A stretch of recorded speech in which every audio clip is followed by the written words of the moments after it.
갑작스럽게 어머니를 떠나보낸 60세 김철규 씨. 눈물도 채 마르기 전에 장례식장 상담 데스크에 앉았습니다. 상담원이 조심스럽게 말합니다. 어머님, 편안하게 보내드려야죠. 그래도 마지막인데 좋은 걸로 해드리는 건 어떠세요?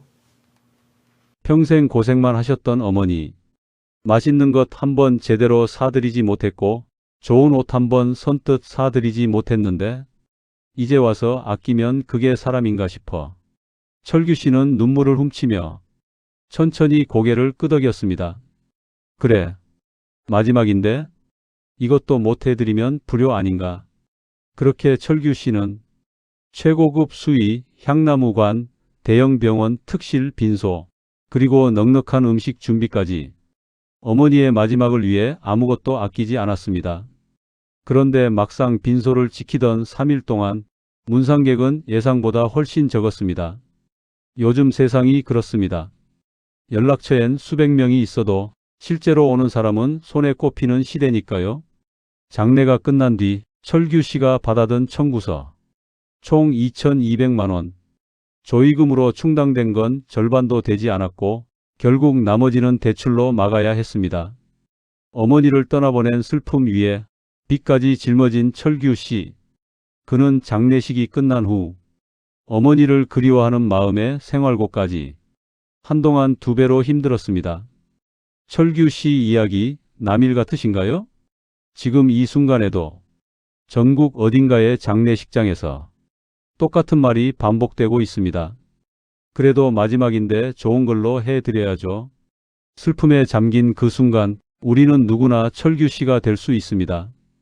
그래서 오늘 그 순간이 오기 전에 보셔야 합니다. 미리 알고 있는 것과 모르는 것, 그 차이가 수백만 원이 될 수도 있고 장례 후 짊어지는 빚이 될 수도 있습니다. 지금부터 장례식장이 절대 먼저 꺼내지 않는 것들 제가 대신 말씀드리겠습니다. TV에서, 유튜브에서 상조 광고 한 번쯤은 보셨을 겁니다. 단 399만 원으로 모든 것을 해결하세요. 그 말이 틀린 건 아닙니다. 다만 그 금액이 커버하는 건 전체 장례 비용의 일부일 뿐입니다. 한국소비자원이 실제 장례 비용을 조사한 결과 한 번의 장례에 평균적으로 지출되는 금액은 1,381만 원. 광고 금액의 3배가 넘습니다. 왜 이런 차이가 생길까요? 장례 비용에는 3개의 큰 덩어리가 있습니다. 광고에서 말하는 금액은 그중 첫 번째 덩어리, 수회, 관, 재단 장식 같은 장례 서비스 비용입니다. 그런데 실제로 돈이 훨씬 더 많이 나오는 건 두 번째 빈소 시설 이용료, 조문객 음식비, 인력 비용, 세 번째 납골당이나 수목장 같은 장지 비용입니다. 상조 광고는 첫 번째 덩어리만 보여줍니다. 나머지 두 덩어리는 계약서에 작은 글씨로 혹은 아예 나중에야 등장합니다. 장례식장에서 절대 먼저 말하지 않는 비용 5가지. 지금부터 말씀드리는 5가지. 장례식장에서 여러분이 먼저 물어보기 전까지 절대 먼저 꺼내지 않는 항목들입니다. 첫 번째, 음식 단가. 조문객 한 분당 대략 2만 원. 숫자만 보면 크지 않아 보입니다. 그런데 문제는 장례식장 안에서는 외부 음식 반입이 안 됩니다. 무조건 장례식장 것을 써야 합니다. 그리고 처음에 많이 주문해 놓으면 남은 음식값도 고스란히 청구됩니다. 조문객 수를 미리 예측하기 어렵다면 처음엔 적게 주문하고 상황 보며 추가하는 방식이 훨씬 유리합니다. 두 번째, 빈소 사용료 계산 방식. 이게 가장 헷갈리는 부분입니다. 입실 후 12시간까지는 시간당 요금, 12시간을 넘는 순간 24시간 요금으로 전환됩니다. 3일장은 보통 48시간 안에 끝납니다. 그런데 계약서를 꼼꼼히 읽지 않으면 72시간, 즉 3일 전체 요금이 청구될 수 있습니다. 계약서의 시간 산정 기준이 정확히 어떻게 적혀 있는지 서명 전에 반드시 확인하세요. 세 번째, 재단 장식 비용. 서울 한 대형 병원 장례식장 기준 재단 장식 가격은 수십만 원에서 수백만 원까지입니다. 그리고 재단 장식 역시 외부 반입이 거의 안 됩니다. 기본 패키지에 포함된 건지 선택 항목인지 미리 물어보지 않으면 청구서에서 처음 보게 됩니다. 기본 구성에 재단 장식이 포함되어 있나요? 이 한마디만 먼저 물어보셔도 됩니다.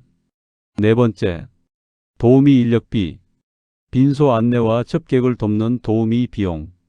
시간당, 인원당 따로 붙습니다. 조문객이 몰리는 시간대에만 집중 배치하고 한산한 시간엔 줄이는 방식으로 조율할 수 있는지 꼭 확인해 보세요. 도우미 배치 시간과 인원 유동적으로 조정 가능한지 물어보세요. 다섯 번째, 운구 인력 수고비, 운구에 필요한 인력 비용, 상조 상품이나 보험에 포함된 건지 별도 청구 항목인지 경우에 따라 다릅니다. 기존에 가입한 상조 상품이나 보험의 운구 비용이 포함되어 있는지 미리 확인해 두는 게 좋습니다. 그리고 이 모든 항목, 총액이 아닌 항목별 견적서로 서면으로 받으세요. 구두로 설명 들으신 것과 실제 청구서가 다른 경우가 생각보다 많습니다. 이제 조금 다른 이야기를 드리겠습니다. 비용을 줄이는 것보다 더 중요한 이야기, 비싼 것이 정말 고인을 위한 것인가 하는 이야기입니다. 3배 수위 정말 좋은 걸까요? 많은 분들이 3배 수위를 최고의 예우라고 알고 계십니다. 수백만 원짜리 고급 3배를 준비하는 이유도 그 때문이죠. 그런데 사실 3배를 수위로 사용한 건 우리 고유의 전통이 아닙니다. 일제강점기 이전까지 3배는 죄인에게 입히던 거친 옷이었고 그것이 변형되어 장례 문화에 자리 잡은 겁니다. 우리 본래의 전통에서 수의는 고인이 생전에 가장 아끼던 가장 즐겨 입던 옷이었습니다. 많은 어르신들이 말씀하십니다. 나는 내가 좋아하던 옷을 입혀줘. 비싼 나무관 정말 편안한 걸까요? 향나무, 오동나무관은 수백만 원에 달합니다. 화장을 하면 다 탄다는 걸 알면서도 마지막 가시는 길이라는 마음에 선택하게 됩니다. 그런데 이 관들은 무겁고 불에 잘 타지 않습니다. 결국 화장 시간이 더 길어집니다. 뜨거운 불 속에 더 오래 계신다는 뜻이기도 합니다.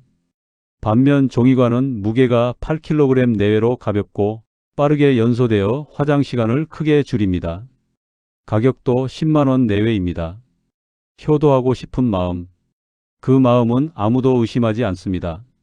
다만 그 마음이 정말 고인이 원하시는 방향으로 쓰이고 있는지 한 번만 더 생각해 보시면 좋겠습니다. 철규 씨는 지금도 가끔 그날을 떠올린다고 합니다.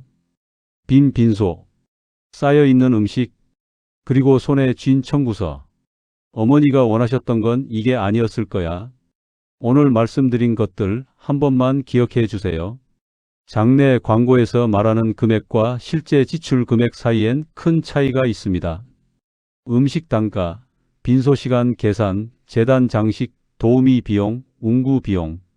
이 5가지는 먼저 물어봐야 알 수 있습니다. 항목별 견적서는 서면으로 받으세요. 그리고 비싼 것보다 고인이 진짜 편안한 것이 무엇인지 먼저 생각해 보세요. 가장 좋은 장례는 가장 비싼 장례가 아닙니다. 남겨진 가족이 짓눌리지 않고 고인을 따뜻하게 기억할 수 있는 장례.